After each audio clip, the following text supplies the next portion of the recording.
Kini ang litratong handumanan sa OFW nga amahang si Josefino Mortel.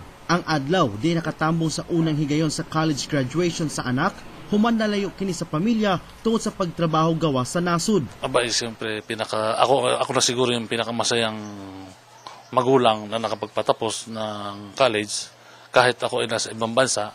Nigraduar ang anak niining si Mark Jason Mortel na cum laude sa degree of Bachelor of Science in Electronics and Communications Engineering sa Mindanao State University, Iligan Institute of Technology, kon MSU IIT.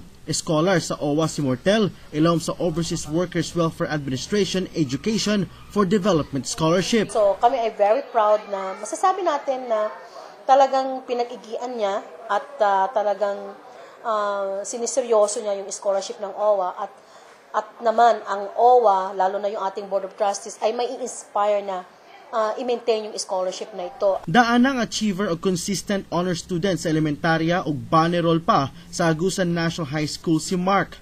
Alang kang Mark Jason, ang nadawat ining medalya, regalo niya sa amahan ining nagsakripisyo magtrabaho gawa sa nasud para mahatag kanila ang maayong kaugmaon. Ang lahat po ng aking mga natanggap na achievement ay inaalay ko po sa aking mga magulang, sa aking mama at sa aking tatay. Dahil siya po ang nagpakahira para lang maibigay sa amin ang suporta sa aming pag-aaral at mapagtapos kami. Dako ang pasalamat sa pamilyang Mortel sa gihatag ng scholarship sa OWA. Hunyo 6 tuig 2006, mao pala may paggraduar ni Mark sa sekundarya, gioperahan sa kasing-kasing ang amahan ining OFW sa Dubai.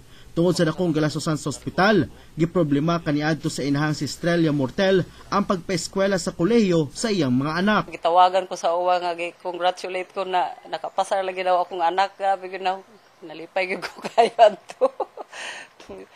Kiso may muhatag sa imo ba 30,000 kada semester. O nya. Pila gud na sa 5 years straight. Dako bayap. Dako pud ang matabang anak sa amo.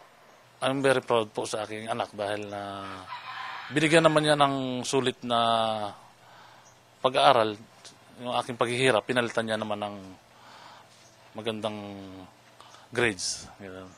Nakuha ni Mark Jason ang average grade nga 1.6, hinungdan nga nahimo kining cum laude. At sana wag nilang sayangin ang paghihirap ng kanilang magulang dahil ang edukasyon po ay yun lang po talagang isa sa pinaka-importanteng regalo na may bibigay ng magulang sa kanilang mga anak.